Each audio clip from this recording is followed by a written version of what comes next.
Nature of geography. आज हम इसके इंट्रोडक्शन के संबंध में डिस्कस करेंगे, किस प्रकार ज्योग्राफी का नेचर जो है बदलता रहा समय के साथ साथ। इसके पहले हमने meaning of geography, definitions of geography, AIIMS of geography, scope of geography, ये सब टॉपिक डिस्कस कर लिए हैं।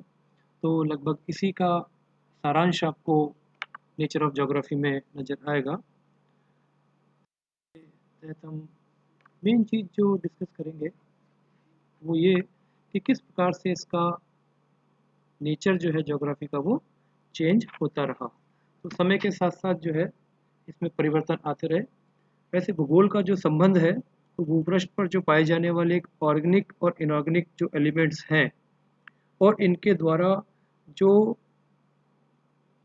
परिघटनाएं उत्पन्न हुई पृथ्वी पर अलग अलग जगह, उनका अध्ययन करना है। इसलिए भूगोल की जो नवीन प्रवृत्तियों की यदि हम बात करें तो पृथ्वी पर पाए जाने वाले जो सभी तत्व है उनकी पारस्परिक क्रियाओं के द्वारा जो भूदृश्य उत्पन्न होते हैं उनका अध्ययन करना मूल रूप से इसके नेचर में सम्मिलित कर सकते हैं। तो जो भूगोल शास्त्री है उन्होंने मनुष्य और प्राकृतिक वातावरण दो मुख्य तत्व जो है भूगोल के अध्ययन की दृष्टि से माने और इनमें संबंध स्थापित किया। लेकिन दोनों तत्व जो है डायनेमिक है और हमेशा चेंज होते रहते हैं, परिवर्तनशील है। प्राकृतिक जो वातावरण है उसके अंदर पृथ्वी की आंतरिक घटनाओं के कारण परिवर्तन होते हैं, जैसे भूकंप आना, ज्वालामुखी निकलना, तो ये सारी चीज़ें उसमें होती है। और इसमें भी जो बाहरी शक्तियां हैं उसके द्वारा भी इसमें परिवर्तन होते हैं, जैसे डेनुडेशन है, इरोजन है और हिमानीकृत जो कार्य होते हैं वो इसके अंदर सम्मिलित किए जाते हैं। तो इसी प्रकार से मानवीय वातावरण भी बदलता रहता है कि जैसे नए नगरों का स्थापना होना या पुराने नगरों का विस्तार होना, कृषि के लिए नई भूमि को प्राप्त करना, ये सब चेंज जो है निरंतर चलते रहते हैं। तो वातावरण के दोनों ही तत्व गतिशील है और इन दोनों जो गतिशील तत्वों का अध्ययन है वो आज के भूगोल की प्रमुख विशेषता है। इन अध्ययनों के लिए, इन स्टडीज़ के लिए भूगोल की अनेक ब्रांचेज बन गई है और आज मानव भूगोल की भी अनेक शाखाएं हैं जो हम आगे चैप्टर में देखेंगे। डिफरेंट जो ब्रांचेज हैं भूगोल की उसके अंतर्गत ये चीज़ आ जाएगी। तो मनुष्य के आर्थिक क्रियाकलाप के अध्ययन के लिए आर्थिक भूगोल, परिवहन साधनों के लिए परिवहन भूगोल, ट्रांसपोर्ट ज्योग्राफी है। इसी प्रकार से हेल्थ से संबंधित यदि हम देखें तो मेडिकल ज्योग्राफी इसकी ब्रांच है, एग्रीकल्चर ज्योग्राफी इसकी ब्रांच है। तो ये सभी ब्रांचेज अलग अलग क्षेत्रों में विकसित हुई है और विस्तृत अध्ययन के लिए स्थापित की गई है। तो इस विशिष्टीकरण के कारण ही इस विषय का अत्यधिक डेवलपमेंट, विकास हुआ है।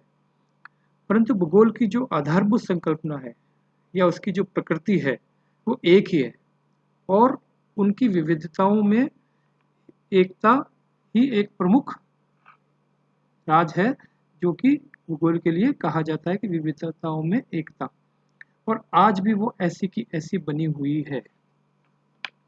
नवीन यदि प्रवृत्तियों की हम बात करें तो क्वांटिफिकेशन जो है वो पिछले कई दशकों से इसमें ऐड हुआ है कि भौगोलिक तत्व और उनके जो प्रभाव है उनको गणितीय विधियों या सूत्रों में बांधा जाने लगा है।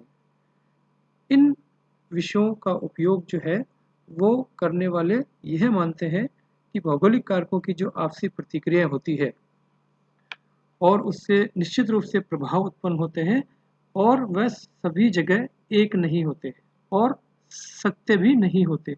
ये प्रक्रिया इतनी जटिल होती है कि उनके परिमाणों को सूत्रों द्वारा नहीं आंका जा सकता। तो इस प्रवृत्ति से भूगोल में अनुभविक विधि जो है विश्लेषण लगभग समाप्त हो गया। मैथमेटिक्स की विधियां आने के बाद अनुभविक विधि जो है समाप्त हो गया मध्य में, उसके बाद। लेकिन जैसे ही भूगोलवेत्ताओं ने इस चीज़ को महसूस किया कि कुछ भूगोलवेत्ताओं ने ये अनुभविक विधि के अध्ययन को इस विषय का आधार माना और वापस से ये भूगोल के अंदर प्रमुखता से निकलकर सामने आई कि अनुभविक विधि जो है वो बहुत ही, एम्पिरिकल मेथड जो है वो बहुत आवश्यक है भूगोल में। और आज के युग में वैज्ञानिक तकनीकी वैज्ञानिक तकनीकी का विकास हुआ है। इसी प्रकार से जो सर्वेक्षण की जो मेथड्स है सर्वेस के, वो बहुत डेवलप हो गए हैं। और क्षेत्रीय अध्ययन के लिए जो एरियल फोटोग्राफ्स है, इसके अलावा कृत्रिम उपग्रह जो सैटेलाइट से खींची गई जो पिक्स हैं, उनका उपयोग किया जाने लगा है। तो सर्वेक्षण में अधिक समय नहीं लगता। और दूसरा ये लाभ है कि बदलते हुए मानवीय और प्राकृतिक वातावरण जो है, उनका समय समय पर प्रत्येक 8 दिन में या कुछ निश्चित अंतराल के बाद हमें पिक्स प्राप्त होती है, जिससे कि हम उसका चेंज का पता आसानी से लगा लेते हैं। तो नूतन प्रवृत्तियों को उपयोग में लाने के लिए जो व्यवहारिक भूगोल है, इस बात पर विशेष अध्ययन दिया जाने लगा। यह अनुभव किया गया कि भूगोल मानव लाभ के लिए होना चाहिए। इस कारण आज के समस्त जो भौगोलिक अध्ययन है, वो आर्थिक, सामाजिक और सांस्कृतिक पक्षों को लेकर विशेष रूप से किए जाते हैं। तो भूगोल केवल दार्शनिक दृष्टिकोण ही नहीं रहा, जो कि हम्बोल्ट और रिटर के टाइम में था।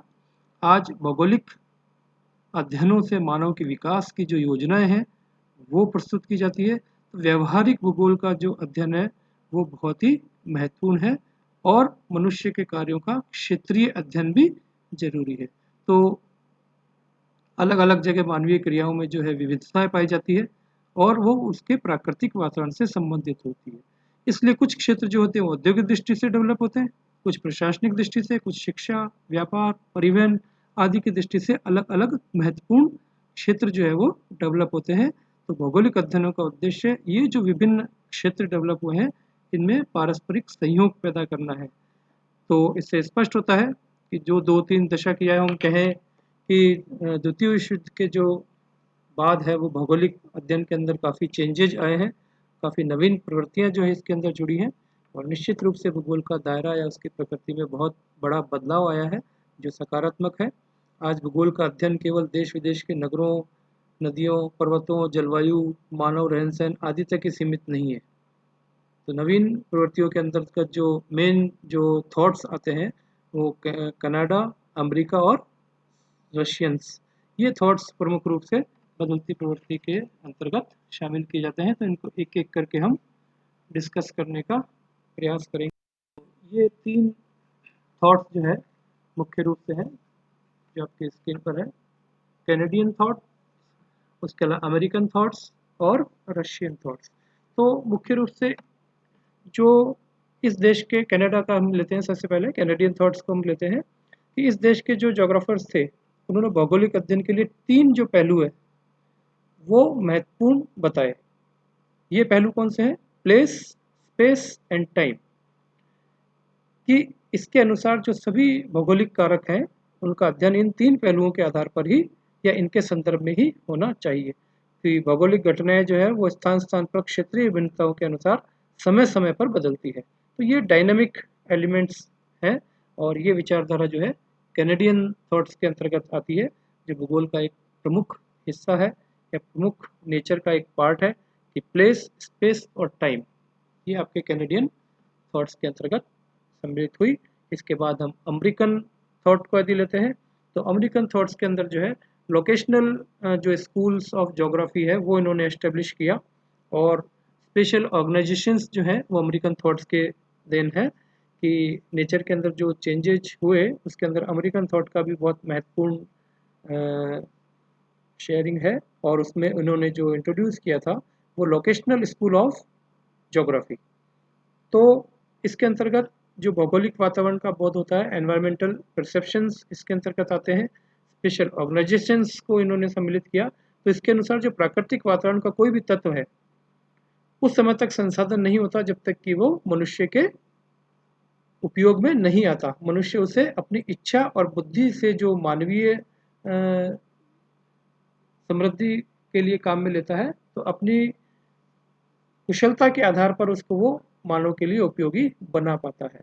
तो मनुष्य अपने बौद्धिक स्तर के अनुसार सांस्कृतिक जो वातावरण है उसका निर्माण करता है।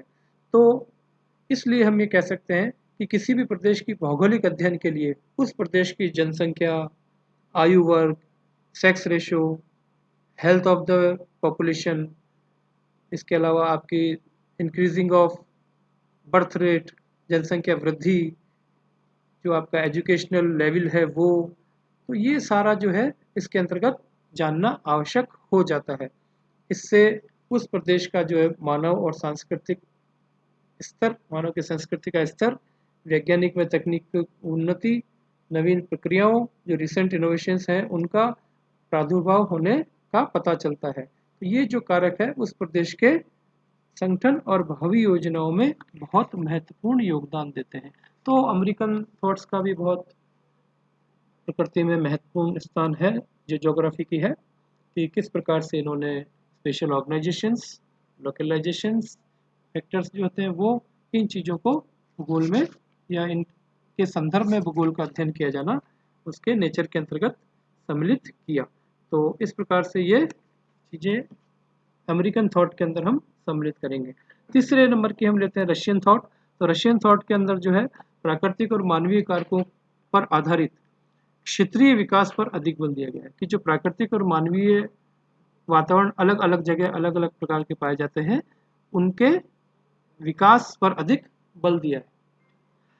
तो इससे जो जटिल संपूर्ण प्रदेश विकास जिसे कहते हैं कॉम्प्लेक्स इंटीग्रल रीजनल डेवलपमेंट, ये थ्योरी जो है वो रूसी थॉट्स के अकॉर्डिंग इसके अंदर सम्मिलित की गई, कि जटिल संपूर्ण प्रादेशिक विकास जो है वो इन्होंने भूगोल की प्रकृति के अंतर्गत निर्धारित किया।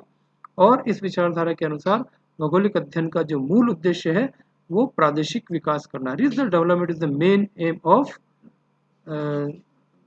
Geography according to Russian thoughts. तो यह कार्य मानवीय और प्राकृतिक संसाधनों की भिन्नता के कारण बहुत ही कठिन और जटिल होता है, परंतु भूगोलवेत्ताओं के अनुसार दोनों संसाधनों की जो पृथक पृथक से नहीं देखना है इनको, और वे एक ही वातावरण के दो अभिन्न अंग है और एक दूसरे के पूरक हैं। अतः उनका पार्थिव एकता का आधार पर उन्होंने उसको डेवलप किया, या पार्थिव एकता के सिद्धांत में उन्होंने विश्वास किया कि terrestrial unity is the basic thoughts या नेचर ऑफ ज्योग्राफी। तो ये हमारा आज का टॉपिक हो गया है। Thank you.